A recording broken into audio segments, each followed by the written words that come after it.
Cultural appropriation about Adidas and Mexican sandals design.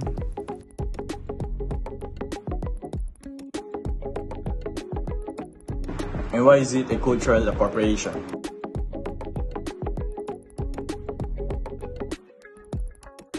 Adidas adopted the original Zapotec Huarache sandal design without providing the indigenous population credit or advantages. The Osaka slip-on is an example of cultural appropriation, since Huaraches are an integral part of the Zapotec people's history and identity. They are more than just a fashion accessories.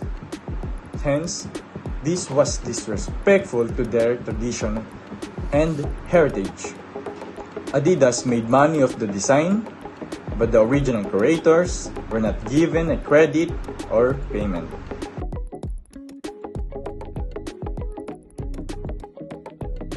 What are the practical ways to improve so that it can be a cultural appreciation instead?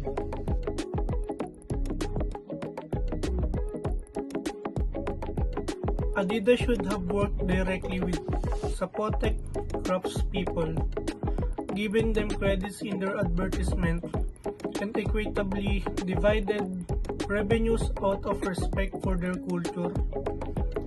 In their advertising campaign, they may also emphasize the significance and history of Huaraches.